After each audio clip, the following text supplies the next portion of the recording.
Le matin du 17 mars 1941, une patrouille de routine du bureau du shérif de la paroisse de Terrebonne, le long du cours inférieur du Bayou du Large, se transforma en l'une des enquêtes pour homicide les plus complexes de l'histoire de la Louisiane.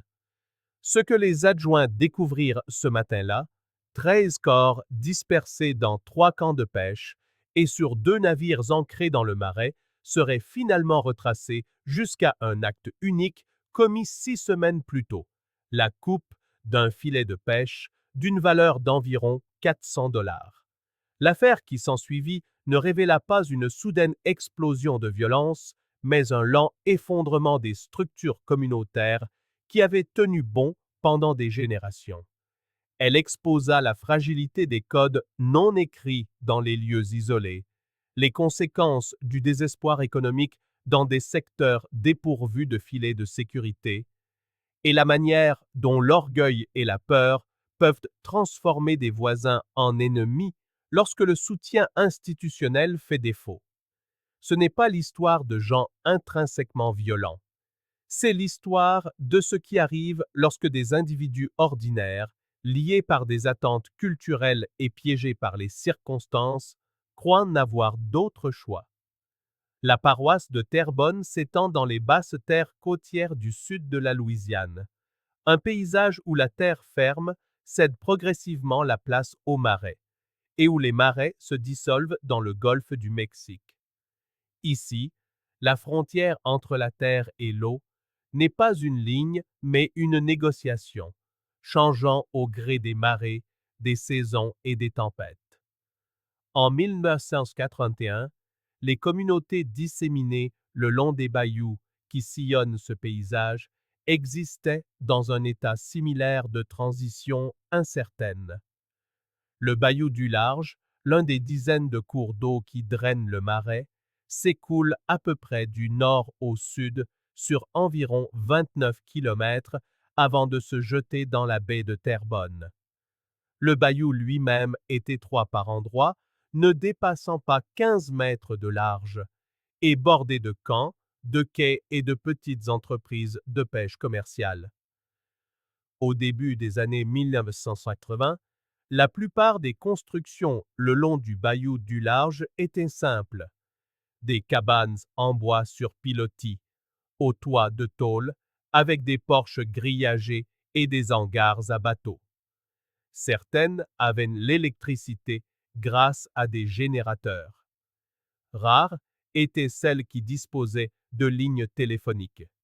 L'économie locale dépendait presque entièrement de la pêche et du piégeage. Les crevettes, les huîtres, les crabes bleus, les lépisostés et les écrevisses se déplacent à travers le marais selon des cycles saisonniers, et les hommes et les femmes qui vivaient le long du bayou organisaient leur vie au rythme de ces cycles. Le printemps signifiait les crevettes, l'été, les crabes, l'automne, les huîtres, l'hiver, le piégeage des ragondins et des rats musqués. La plupart des familles vivaient du crédit accordé par les marailleurs de Houma, le siège de la paroisse à 24 kilomètres au nord-ouest. Ils pêchaient, livraient leurs prises, remboursaient leurs dettes et en contractaient une nouvelle pour réparer filets et moteurs. Les marges étaient faibles. En 1981, ces marges s'étaient encore réduites. Le prix du carburant avait doublé depuis 1969. Le coût des filets en nylon importés du Japon avait augmenté de près de 40%. Le prix de gros des crevettes stagnait. Les plus jeunes partaient pour des emplois dans l'industrie pétrolière qui offrait des salaires stables et n'exigeait pas de risquer sa vie dans une barque en aluminium de 14 pieds lors d'une bourrasque. La population le long du Bayou du Large en 1981 comptait environ 320 personnes, réparties dans quelques 80 habitations. La plupart étaient d'ascendance cadienne française, des familles qui vivaient dans le Marais depuis 4 ou 5 générations. Un plus petit nombre étaient des immigrants vietnamiens Arrivés à la fin des années 1970, des réfugiés réinstallés par les œuvres de bienfaisance catholique de la ville voisine de Houma. Les deux groupes pêchaient dans les mêmes eaux, vendaient aux mêmes marailleurs et naviguaient dans les mêmes pressions économiques, mais ils restaient largement séparés. La langue constituait une partie de ce fossé. Les attentes culturelles en étaient une autre. Et sous tout cela, il y avait la tension simple et tacite qui existe dans toute économie marginale, lorsque de nouveaux participants arrivent et que les ressources semblent rares. Aucun policier n'était en poste le long du bayou du Large. Le poste de shérif le plus proche se trouvait à Montégut, à 13 km au nord par la route. Les délais d'intervention, si l'on parvenait à joindre quelqu'un par téléphone, variaient de 30 minutes à 2 heures selon la météo et la disponibilité des adjoints. En pratique, les communautés le long du bayou se gouvernaient par une combinaison de coutumes, de réseaux de parenté et de la médiation informelle d'hommes plus âgés et respectés.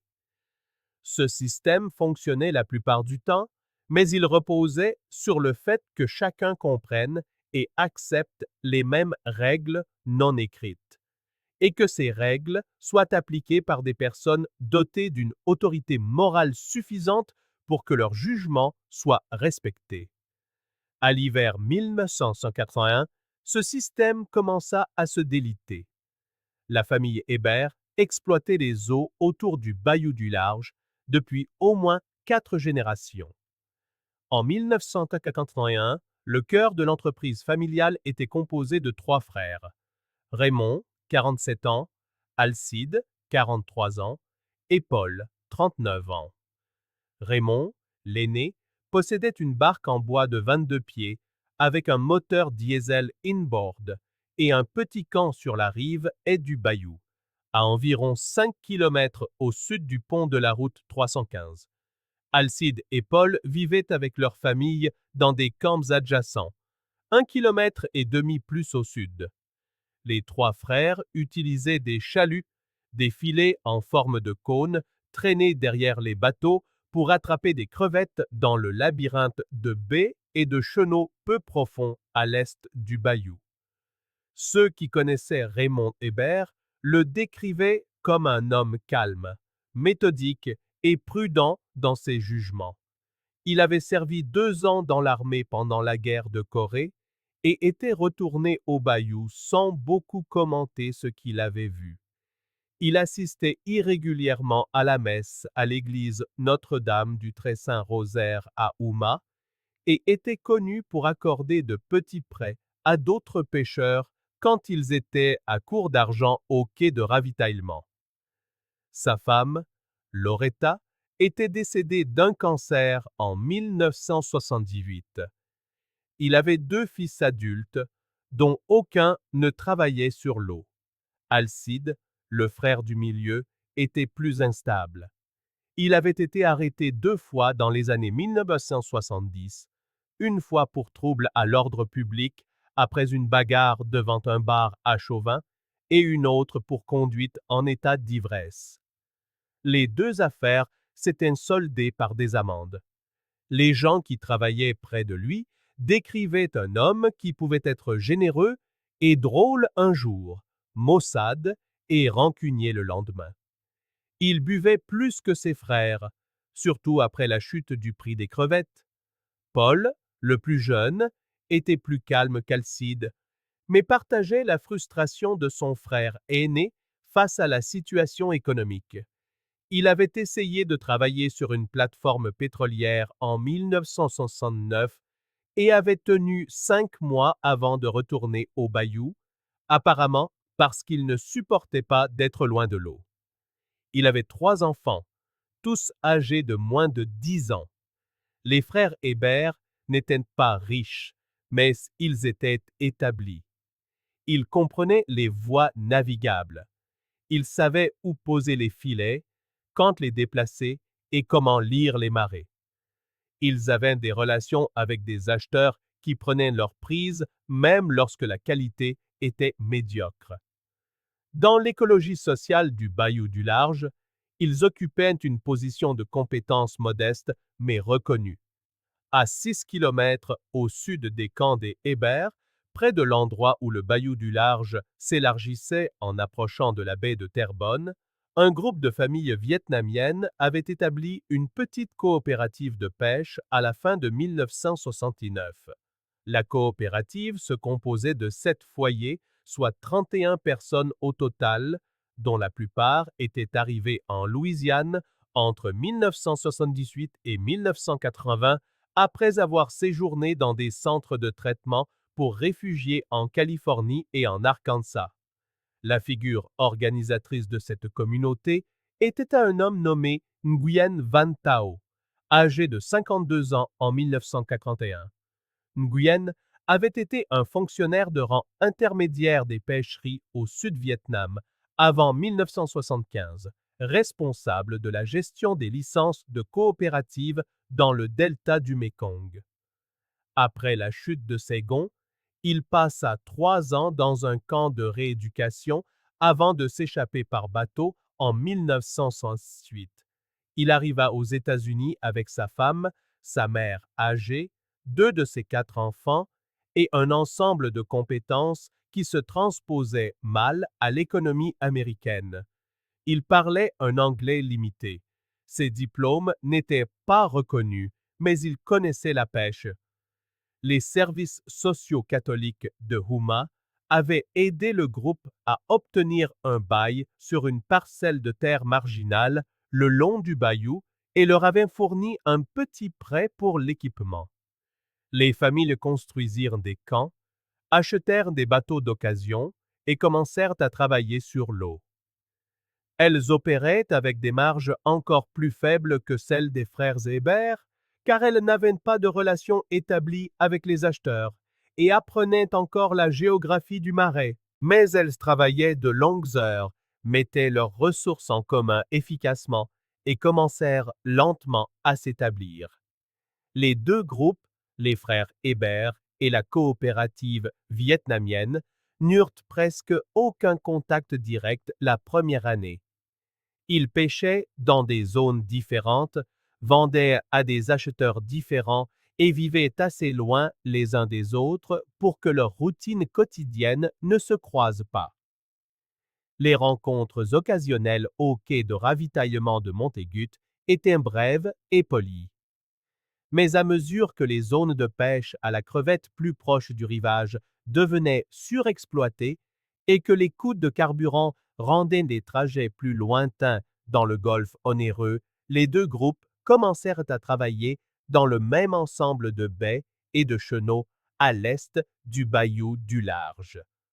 Le chevauchement n'était pas dramatique. Le marais était vaste, mais c'était suffisant pour que les filets se retrouvent parfois proches les uns des autres.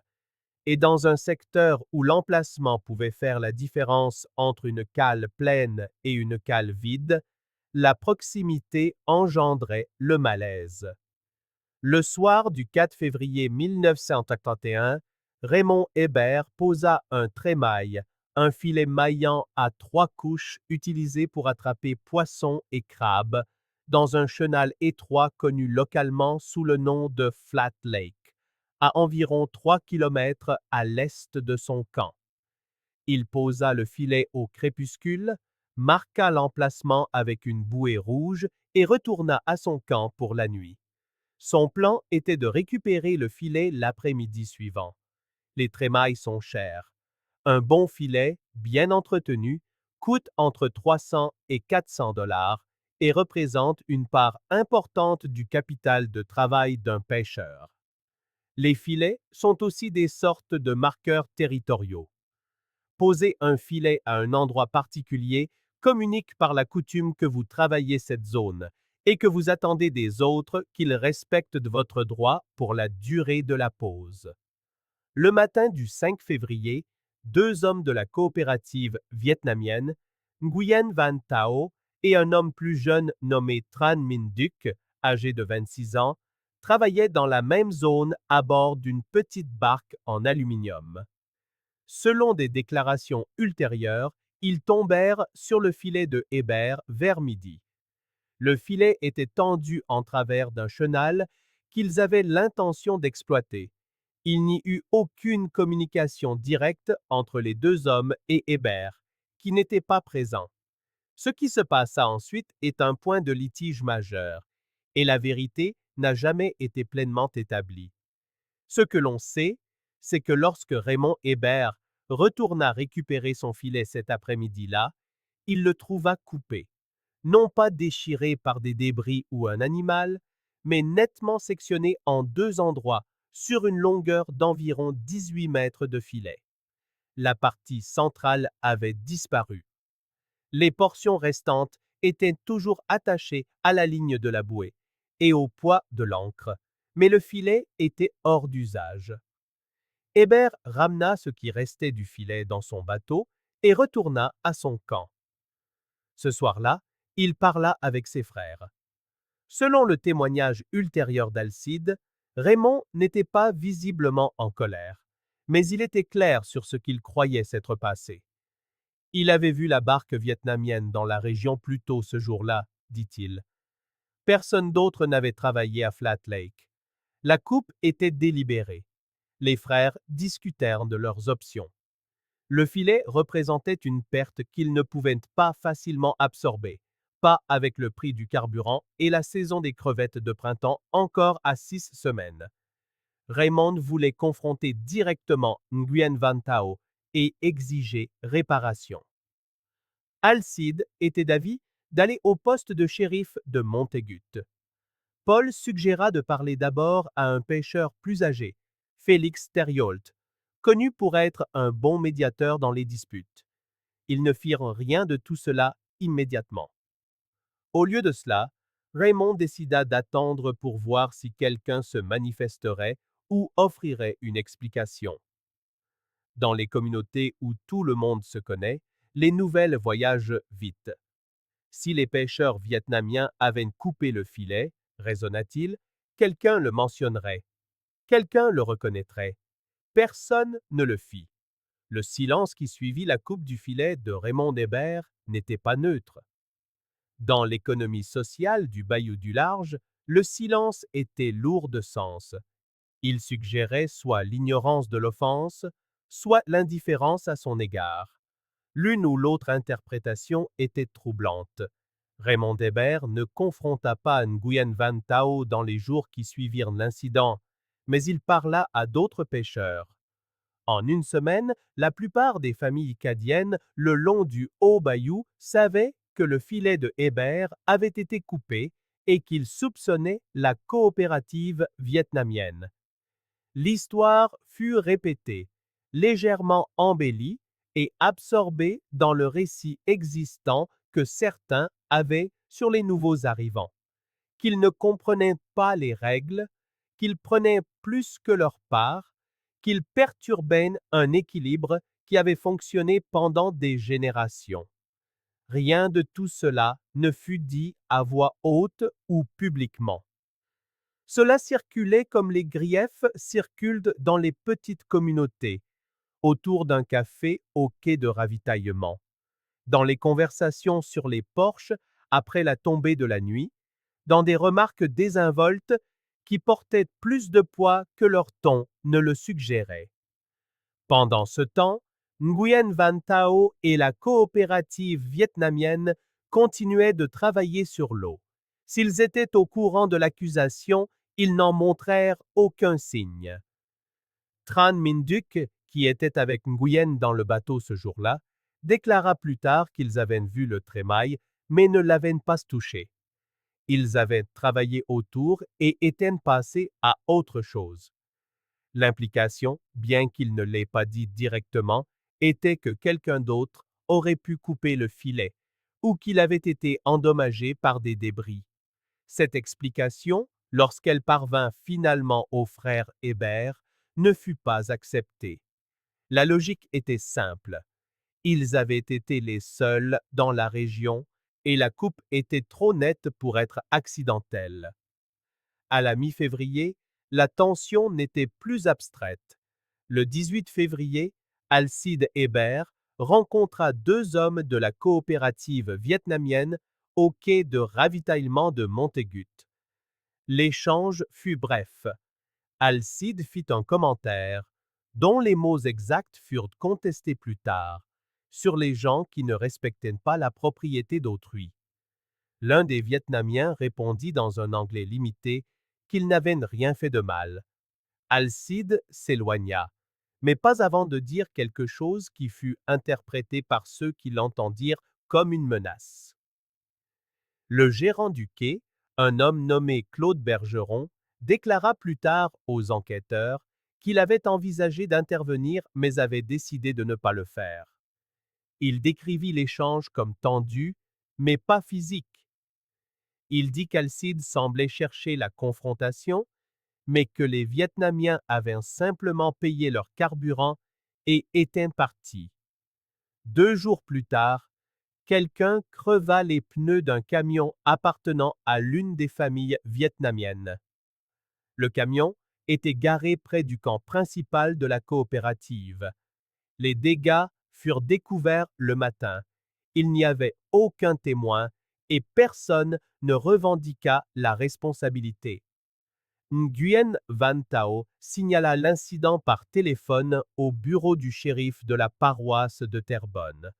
Un adjoint se rendit sur place pour prendre une déposition, mais il y avait peu à enquêter. Pas d'empreinte, pas de témoins, pas de suspect clair. L'adjoint conseilla à Nguyen de garer le camion plus près du camp et de rappeler s'il y avait d'autres incidents. Cette même semaine, Raymond Hébert reçut un appel téléphonique au petit magasin de Montaigut où des messages étaient parfois laissés pour les gens du bayou. L'interlocuteur, parlant anglais avec un accent, dit à Raymond qu'il devait cesser de répandre des mensonges. Raymond raccrocha. Il dit plus tard à ses frères que l'appel ne lui avait pas inspiré de la colère, mais un malaise. Quelqu'un observait. Quelqu'un prenait cela au sérieux. Au début de la première semaine de mars, les deux groupes opéraient dans un état de vigilance accrue. Les frères Hébert commencèrent à porter des armes à feu sur leurs bateaux, ce qui n'était pas inhabituel dans le marais où alligators et cochons sauvages étaient courants, mais l'intention était maintenant différente. La coopérative vietnamienne commença à travailler par paires et éviter les zones où ils pourraient rencontrer les frères Hébert seuls. Félix Thériault, le pêcheur plus âgé qui aurait pu servir de médiateur, se remettait d'une pneumonie et ne travaillait pas activement. Le père Michael Tran, un prêtre catholique vietnamien qui servait la communauté de réfugiés et qui aurait pu faciliter la communication, était à Houston pour une urgence familiale et ne devait pas rentrer avant la mi-mars. Les structures qui auraient pu désamorcer la situation étaient absentes ou affaiblies, et la pression économique persistait. La saison des crevettes de printemps approchait, et les deux groupes avaient besoin de bonnes prises pour survivre à l'année. Le matin du 9 mars, Paul Hébert traînait son chalut dans une baie connue localement sous le nom de Bayou Sale, à environ 6 km au sud-est de son camp. La zone était productive pour les crevettes au début du printemps, et Paul y travaillait depuis 3 jours. Il posa son filet selon un schéma familier, traînant lentement en une boucle qui couvrait environ 1 km² d'eau peu profonde. Vers 10 heures du matin, il remarqua un bateau vietnamien, une barque en aluminium bleu et blanche avec un moteur hors-bord, travaillant dans la même baie. Le bateau se déplaçait parallèlement à la trajectoire de Paul, à environ 300 mètres au sud. Paul continua son travail, mais garda l'autre bateau en vue. 1 heure plus tard, Paul remonta son filet pour vérifier la prise. Le filet était emmêlé, pas déchiré, mais encrassé d'une manière qui suggérait qu'il s'était accroché à quelque chose de lourd. Il lui fallut près de 30 minutes pour démêler le filet et le remettre en état de marche. Lorsqu'il reprit sa traînée, il réalisa que le bateau vietnamien s'était rapproché et travaillait maintenant une zone que Paul considérait comme faisant partie de son itinéraire prévu. Paul raconta plus tard à ses frères qu'il croyait que les pêcheurs vietnamiens avaient délibérément jeté des débris, peut-être une vieille ancre ou un morceau de ferraille, sur le chemin de son filet. Il n'avait aucune preuve, mais le moment et l'endroit semblaient trop opportuns pour être une coïncidence. Ce soir-là, les trois frères Hébert se réunirent au camp de Raymond. La conversation, reconstituée à partir de témoignages ultérieurs, fut directe. Alcide soutint que les Vietnamiens n'arrêteraient pas à moins d'y être forcés. Paul était d'accord. Raymond, qui avait été le plus mesuré jusqu'à présent, dit qu'ils avaient essayé de gérer la situation discrètement et que cela n'avait pas fonctionné. La question n'était plus de savoir s'il fallait agir, mais comment. Ce qu'ils décidèrent, selon le témoignage d'Alcide, fut d'envoyer un message. Pas de violence, pas encore, mais quelque chose qui ferait comprendre que toute nouvelle intrusion aurait des conséquences. Dans la nuit du 10 mars, quelqu'un coupa la conduite de carburant d'un des bateaux de la coopérative vietnamienne. Le bateau était amarré à leur camp et la coupure fut découverte le lendemain matin lorsque le moteur ne démarra pas. Les dommages étaient mineurs, une simple réparation, mais l'intention était évidente. Nguyen Van Thao appela de nouveau le bureau du shérif. Le même adjoint répondit. Il prit une déposition et nota qu'il s'agissait du deuxième incident de vandalisme visant la communauté vietnamienne en moins de 3 semaines. Il dit qu'il augmenterait les patrouilles dans la région, mais lui et Nguyen comprenaient que les patrouilles dans un labyrinthe de chenaux et d'îles inondées étaient largement symboliques. Le même jour, Nguyen rassembla les hommes de la coopérative et leur proposa de cesser de travailler dans les zones contestées et de concentrer leurs efforts plus au sud, plus près de la baie de Terrebonne. Cela signifierait des trajets plus longs, des coûts de carburant plus élevés et une pêche moins productive. Mais cela réduirait la probabilité de nouvelles confrontations. Les plus jeunes, y compris Tran Minh Duc, n'étaient pas d'accord. Ils avaient autant le droit à l'eau que n'importe qui d'autre, soutenait-il. Se déplacer vers le sud confirmerait l'idée qu'ils étaient des étrangers que l'on pouvait malmener.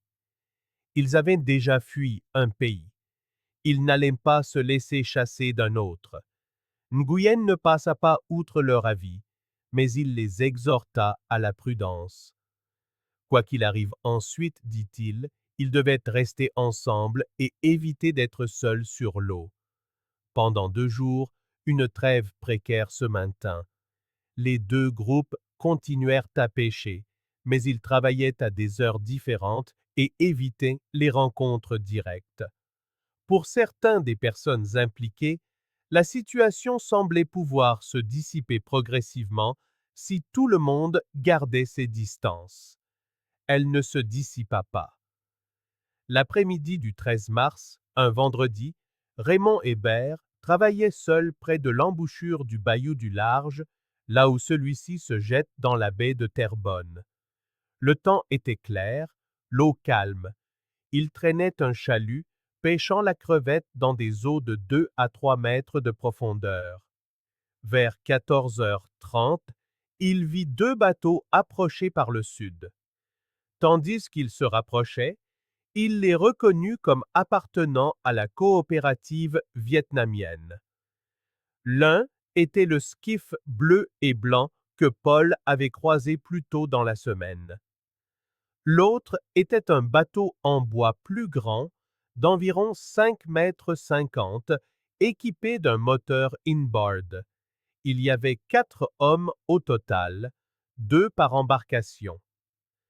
Raymond les identifiera plus tard comme étant Nguyen Van Tao, Tran Minh Duc et 2 autres dont il ignorait les noms. Les bateaux accostèrent le skiff de Raymond. Selon le témoignage que Raymond livra aux enquêteurs 3 jours plus tard, Nguyen fut le premier à parler. Dans un anglais approximatif, il demanda pourquoi Raymond et ses frères harcelaient les pêcheurs vietnamiens. Raymond répondit que personne ne harcelait personne, mais que des filets étaient coupés et du matériel endommagé, et que cela devait cesser. La conversation s'envenima. Tran Minh Duc, qui parlait mieux anglais que Nguyen, déclara que les frères de Raymond avaient menacé des gens et vandalisé du matériel. Raymond le nia. Il affirma que son propre filet avait été coupé et que rien de tout cela ne serait arrivé si les Vietnamiens l'avaient simplement admis et proposé de réparer les dégâts. À un moment donné, sans que la séquence exacte soit claire, l'un des Vietnamiens accusa Raymond d'être un raciste qui ne voulait pas d'œufs sur l'eau. Raymond, selon son propre récit, répondit que peu lui importait qui ils étaient, du moment qu'ils respectaient les règles. Tran Minh Duc rétorqua qu'il n'y avait pas de règles, seulement des préjugés. L'échange dura peut-être 5 minutes. Il prit fin lorsque l'un des hommes, Raymond pensa qu'il s'agissait de Nguyen sans en être certain, fit un geste qu'il interpréta comme une menace. L'homme porta la main vers sa ceinture, comme pour vérifier la présence de quelque chose. Raymond vit le geste, s'attendit au pire et attrapa la carabine qu'il gardait derrière le siège de son skiff.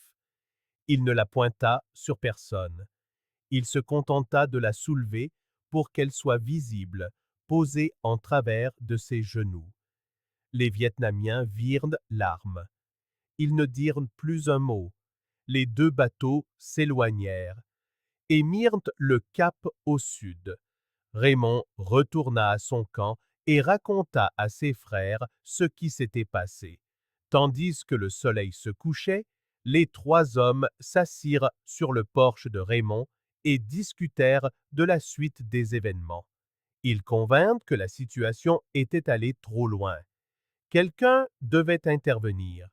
Ils décidèrent que le lendemain matin, samedi, ils se rendraient au poste du shérif à Montegut pour déposer une plainte officielle. Ils n'arrivèrent jamais à Montegut. Cette nuit-là, entre minuit et 3 heures du matin, quelqu'un mit le feu à un hangar de stockage derrière le camp de Paul Hébert.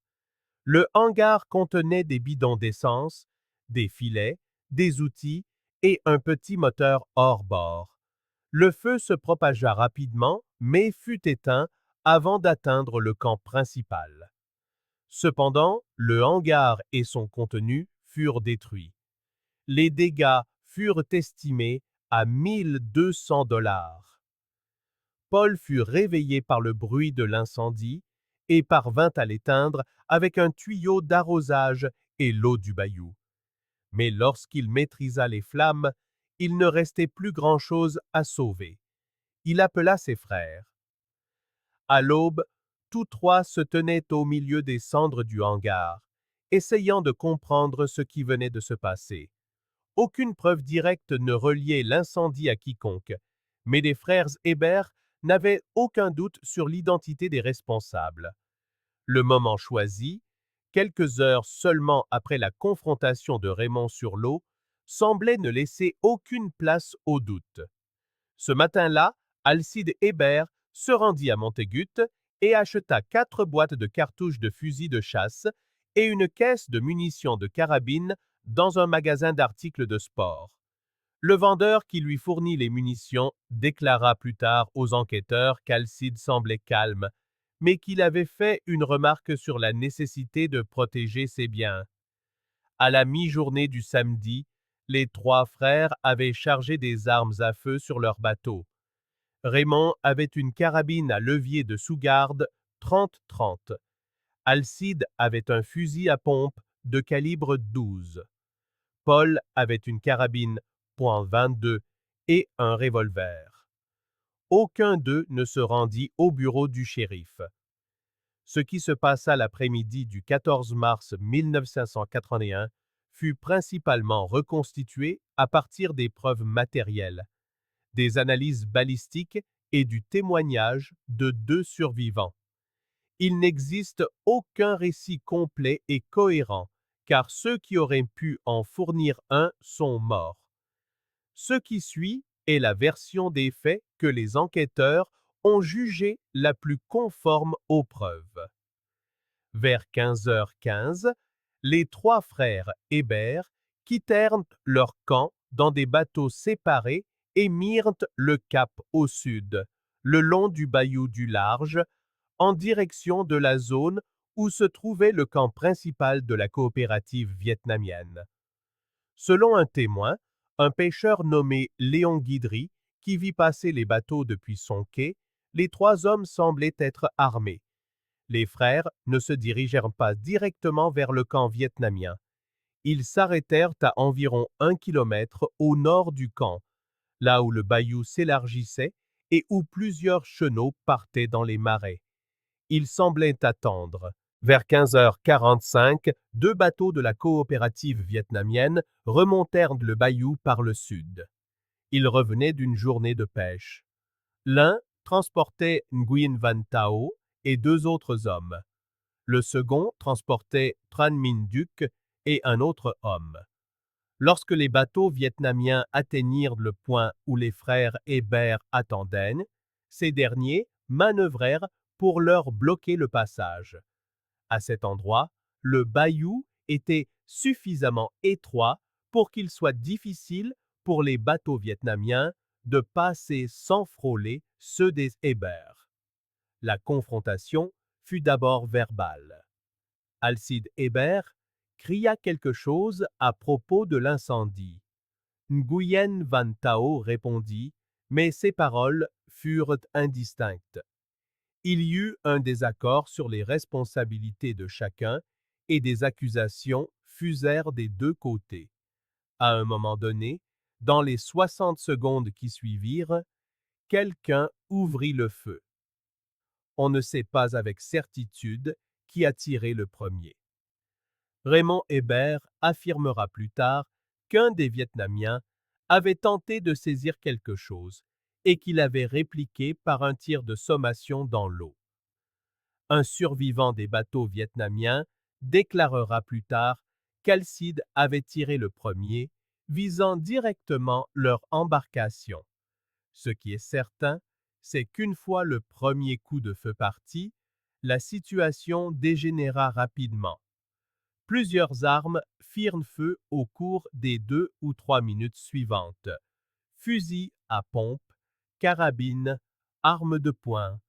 La distance était courte, de 10 à 15 mètres tout au plus. Les bateaux bougeaient, les gens criaient. Certains tentaient de s'échapper, d'autres ripostaient. Nguyen Van Thao fut touché à la poitrine par une balle de carabine et s'effondra au fond de son bateau. Tran Minh Duc tira avec une arme de poing, identifiée plus tard comme un revolver 38, et toucha Alcide Hébert à l'épaule. Paul Hébert tira avec sa carabine .22 et atteignit l'un des Vietnamiens à la jambe. Raymond tira à plusieurs reprises avec sa 30-30. Les deux bateaux vietnamiens tentèrent de fuir vers le sud, mais l'un d'eux, le plus petit skiff en aluminium, avait son moteur endommagé et dérivait. Les hommes du plus grand bateau essayèrent de se porter à leur hauteur pour les aider, mais les frères Hébert les poursuivirent. La fusillade continua par intermittence tandis que les bateaux descendaient le bayou. À un moment, le bateau de Paul Hébert entra en collision avec le skiff vietnamien endommagé, et des hommes des deux embarcations se retrouvèrent à l'eau. Il y eut des combats au corps à corps dans le bayou même, des hommes luttant dans l'eau jusqu'à la taille, tentant de récupérer des armes, de rester à flot. Raymond Hébert abattit 2 hommes dans l'eau. L'un d'eux était Tran Minh Duc, qui mourut presque sur le coup d'une balle dans la tête. L'autre était un homme identifié plus tard comme le Van Can, 33 ans, qui fut touché dans le dos et se noya. Alcide Hébert, bien que blessé, réussit à remonter dans son bateau. Il rechargea son fusil et tira sur le plus grand bateau vietnamien qui tentait maintenant d'atteindre les eaux libres de la baie de Terrebonne. Il toucha un homme au flanc. L'homme tomba par-dessus bord et ne refit pas surface. Paul Hébert, toujours dans l'eau, fut atteint par une balle, on ne sait de quelle arme, et grièvement blessé. Il parvint à se hisser sur la rive du bayou où il s'effondra. La fusillade dura environ 4 minutes. Quand elle cessa, les eaux étaient silencieuses, à l'exception du bruit des moteurs au ralenti et des cris des oiseaux dérangés par le vacarme. La première personne à découvrir la scène fut Léon Guidry, le même pêcheur qui avait vu les frères Hébert se diriger vers le sud. Il avait entendu les coups de feu depuis son camp, 1,5 kilomètre plus au nord, et avait d'abord pensé que quelqu'un tirait sur des alligators. Mais le volume et la durée de la fusillade l'inquiétèrent, et après 10 minutes de silence, il décida d'aller voir. Il trouva Paul Hébert sur la rive du bayou, vivant mais inconscient et saignant abondamment d'une blessure à l'abdomen. Il trouva l'un des bateaux vietnamiens à la dérive, son moteur tournant encore avec 2 corps à l'intérieur. Il vit des débris dans l'eau, des gilets de sauvetage, une glacière, des douilles flottant à la surface. Guidry retourna à son camp et utilisa sa radio pour appeler à l'aide. Les premiers secours arrivèrent environ 40 minutes plus tard. Au cours des 6 heures suivantes, tandis que les adjoints du shérif et les agents de la faune et de la pêche de Louisiane ratissaient la zone, l'ampleur de la violence devint évidente. Des corps furent retrouvés dans l'eau, dans les bateaux et le long des rives du bayou. Certains s'étaient noyés, d'autres étaient morts par balle. La scène de crime s'étendait sur près d'1,5 kilomètre de voies navigables. Le bilan final s'élevait à 13 morts. Du côté de la coopérative vietnamienne, Nguyen Van Thao, 52 ans, Tran Minh Duc, 26 ans, Le Van Can, 33 ans, Pham Van Hue, 41 ans, Nguyen Thanh Binh, 28 ans, Vo Van Quang, 35 ans, Tran Duc Thanh, 23 ans. Du côté de la famille Hébert, Alcide Hébert, 43 ans, mourut d'hémorragie avant l'arrivée des secours. Paul Hébert, 39 ans, décéda dans l'hélicoptère qui le transportait à l'hôpital de Houma. 4 autres hommes de la coopérative vietnamienne moururent dans un incident connexe découvert plus tard. À un moment donné, pendant ou peu après la confrontation principale, plusieurs hommes du camp vietnamien, entendant la fusillade, avaient pris leur bateau pour tenter d'aider les leurs. Ils rencontrèrent Raymond Hébert près de l'embouchure du bayou. Un second échange de tirs eut lieu. Raymond tua 3 hommes avant d'être tué à son tour. Son corps fut retrouvé dans son bateau qui avait dérivé dans les marais et s'était échoué sur une petite île. 2 survivants, tous deux de la coopérative vietnamienne, furent retrouvés dans les marais à la nuit tombée, s'étant enfuis dans les roseaux où ils s'étaient cachés jusqu'à être certains que la fusillade avait cessé. L'un, Phan Van Loc, 38 ans, avait été blessé à la jambe, mais avait survécu. L'autre, Bui Van Tong, 29 ans, était indemne mais gravement traumatisé. Les deux hommes furent placés en détention et interrogés. Leurs récits, recueillis séparément et par l'intermédiaire d'interprètes, concordaient entre eux, ainsi qu'avec les preuves matérielles.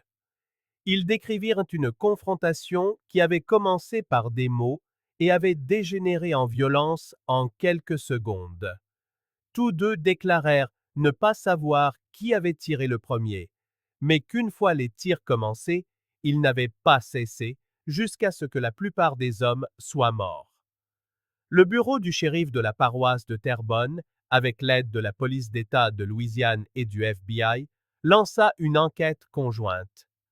La complexité de la scène, des corps dispersés en plusieurs endroits, des preuves balistiques dans l'eau et la boue, l'absence de témoins indépendants, fit que la reconstitution prit des semaines. Les autopsies déterminèrent la cause du décès des 13 victimes. L'analyse balistique permit de faire correspondre les balles et les douilles à des armes spécifiques. Des entretiens furent menés avec les membres des familles, d'autres pêcheurs et toute personne ayant vu ou entendu quelque chose de pertinent dans les jours précédant la fusillade. Le portrait de deux communautés sur une trajectoire de collision se dessina peu à peu, poussé par la pression économique, l'incompréhension culturelle et l'absence de résolution de conflits efficaces. La coupe du filet de Raymond Hébert, qu'elle ait été délibérée ou accidentelle, fut l'étincelle, mais le combustible s'était accumulé depuis des mois. Les enquêteurs ne trouvèrent aucune preuve de préméditation au sens juridique du terme.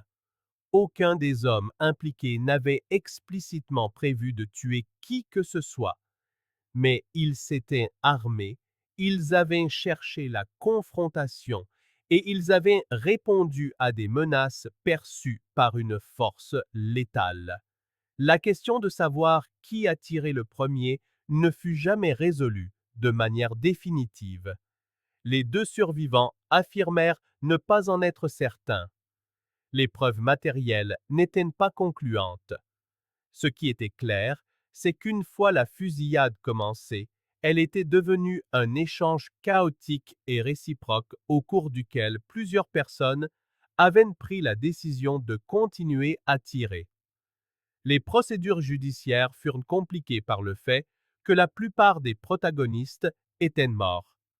Les deux survivants, Phan Van Lock et Bui Van Tang, furent initialement accusés d'homicide involontaire et d'infractions liées aux armes, mais les charges furent finalement réduites puis abandonnées lorsqu'il devint clair qu'ils n'avaient tiré qu'en état de légitime défense et n'avaient pas initié la violence. Personne ne fut finalement poursuivi pour meurtre.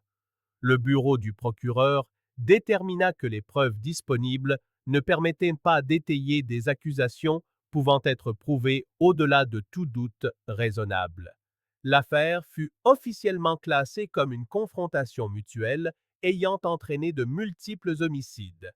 La réaction dans la paroisse de Terrebonne et les communautés environnantes fut complexe et divisée.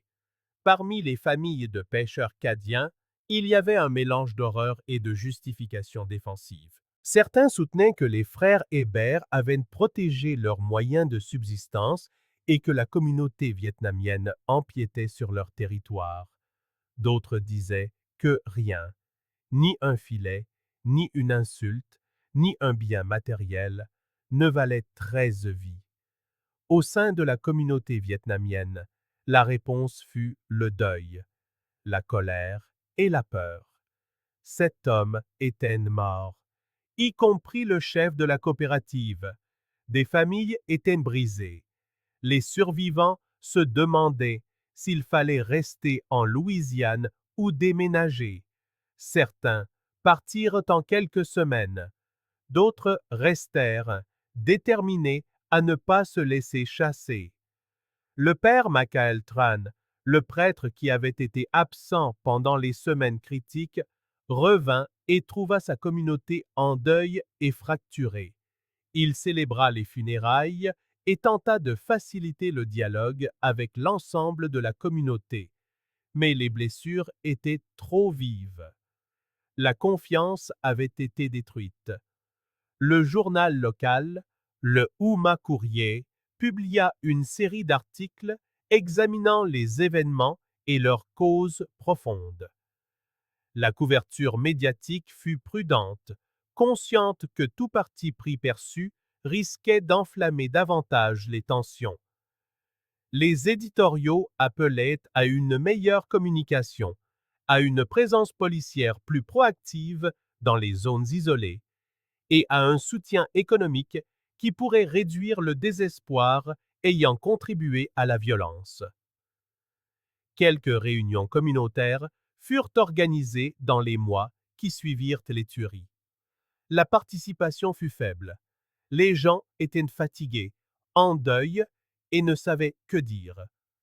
Les réunions n'aboutirent à aucun changement de politique concret. Le bureau du shérif augmenta les patrouilles le long du bayou pendant plusieurs mois, mais les contraintes budgétaires rendirent cette présence accrue temporaire. Sur le plan économique, la saison de la crevette printanière se déroula, bien que la prise fût moins abondante que d'habitude. Plusieurs familles vietnamiennes, manquant de bateaux et de main-d'œuvre après les décès, vendirent de leur matériel et quittèrent de la région. Les membres restants de la famille Hébert, veuves, enfants, parents éloignés, continuèrent à pêcher, mais les camps semblaient plus vides. À la fin de 1981, les preuves physiques de la violence avaient été en grande partie effacées. Les bateaux furent réparés ou remplacés. Le sang fut lavé par la pluie et la marée. Les corps furent enterrés. Les frères Hébert dans un cimetière catholique de Houma, les hommes vietnamiens dans une section du même cimetière financé par le diocèse. Mais les dommages psychologiques et sociaux perdurèrent. Des deux côtés, les familles portaient le traumatisme. Des enfants grandirent en sachant que leur père ou leurs oncles avaient tué ou avaient été tués pour un filet de pêche. La confiance entre les communautés, déjà fragiles, fut anéantie. Certains déménagèrent. D'autres restèrent et tentèrent de reconstruire. Quelques-uns firent des efforts de réconciliation, de petits gestes, des conversations sur un parking, un travail partagé sur un quai. Mais la réponse dominante fut le silence. Les gens cessèrent de parler de ce qui s'était passé, non pas parce qu'ils avaient oublié, mais parce qu'il n'y avait rien d'utile à dire. Dans les années qui ont suivi les tueries du Bayou du Large, juristes et sociologues ont utilisé cette affaire pour examiner les questions de justice, de vengeance et des limites de la loi dans les communautés marginalisées. Une interprétation est que l'affaire représente un échec du soutien institutionnel. Si les forces de l'ordre avaient été plus présentes, si une aide économique avait été disponible pour atténuer la compétition pour les ressources, si des structures de médiation avaient été en place, la violence aurait pu être évitée. De ce point de vue, les hommes qui sont morts n'étaient pas seulement victimes les uns des autres, mais aussi d'une négligence systémique. Une autre interprétation se concentre sur la culture et l'honneur. Les communautés cadiennes et vietnamiennes possédaient toutes deux des codes de conduite qui mettaient l'accent sur le respect, la réputation et l'autodéfense. Ces codes, fonctionnels dans des contextes où la loi formelle est faible, peuvent devenir mortels lorsque deux codes incompatibles entrent en collision. Les hommes impliqués agissaient selon leur conception de ce qui était nécessaire pour maintenir leur dignité et protéger leur famille. La tragédie et que ces conceptions étaient mutuellement exclusives. Une troisième interprétation est plus simple et plus sombre. L'affaire démontre que des gens ordinaires, soumis à une pression suffisante, peuvent tuer. Les frères Hébert n'étaient pas des psychopathes, et Nguyen Van Thao n'était pas un homme violent, mais ils étaient piégés dans une situation où la survie économique, le statut social et la sécurité personnelle semblaient tous simultanément en jeu, et ils firent des choix qui, sur le moment, paraissaient être les seuls possibles. Le verdict juridique, aucune poursuite, aucune condamnation, a été critiqué par certains comme un déni de justice. 13 personnes sont mortes et personne n'a été tenu pour responsable. Mais d'autres ont fait valoir que des poursuites auraient été vaines. Les principaux responsables étaient morts. Les survivants n'étaient pas les agresseurs. Et aucun jury issu de communautés qui comprenait les pressions auxquelles ces hommes étaient confrontés n'aurait probablement prononcé de condamnation. La question qui demeure et que cette affaire nous force à affronter est de savoir s'il existe une différence significative entre la justice et la vengeance lorsque toutes deux sont recherchées par des gens ordinaires qui croient n'avoir aucune autre option. Aujourd'hui, le Bayou du Large est plus calme qu'en 1981. L'industrie de la pêche a poursuivi son long et lent déclin. De nombreux camps qui bordent le bayou ont été abandonnés ou transformés en résidences de week-end. La jeune génération travaille majoritairement ailleurs. Une petite plaque a été installée en l'an 2000 dans un centre communautaire de Montaigut, commémorant les 13 hommes morts en mars 1951. La plaque n'attribue aucune faute et n'offre aucune explication. Elle se contente d'énumérer les noms et de demander que l'on se souvienne d'eux. La communauté vietnamienne de la paroisse de Terrebonne a persisté, bien qu'elle soit plus petite aujourd'hui. Certaines familles sont parties après 1981, mais d'autres sont restées et se sont enracinées. Leurs enfants et petits-enfants parlent anglais, fréquentent les écoles locales et pêchent dans les mêmes eaux que leurs pères et grands-pères. Les tensions qui existaient en 1981 n'ont pas entièrement disparu, mais elles se sont adoucies avec le temps et avec le renouvellement des générations qui transforment toutes les communautés. Félix Thériault, le pêcheur plus âgé qui aurait pu servir de médiateur dans le conflit s'il n'avait pas été malade, est décédé en 1989. Il n'a jamais parlé publiquement des tueries, mais ceux qui le connaissaient disaient qu'il en portait le poids, la conviction que s'il avait été là, s'il était intervenu, les choses auraient pu se terminer différemment. Phan Van Loc, l'un des deux survivants de la coopérative vietnamienne, est resté en Louisiane.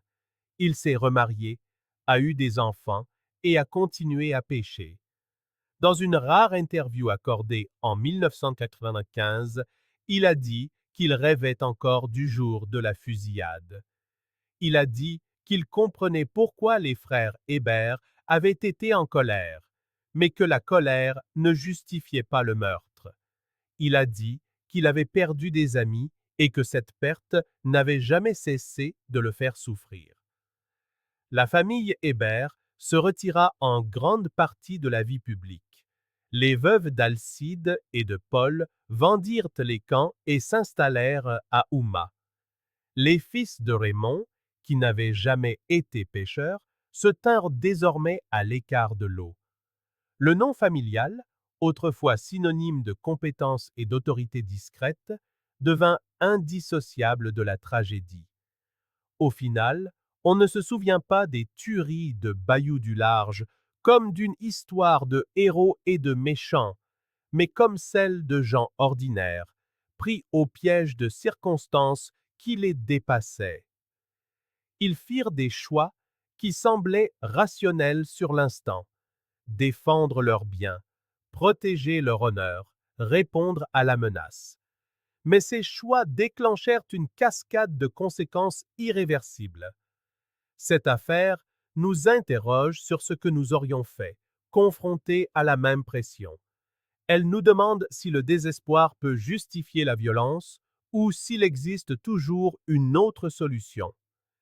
Elle questionne notre part de responsabilité dans la création de conditions où des gens en viennent à croire qu'ils doivent tuer pour survivre et n'offre aucune réponse facile.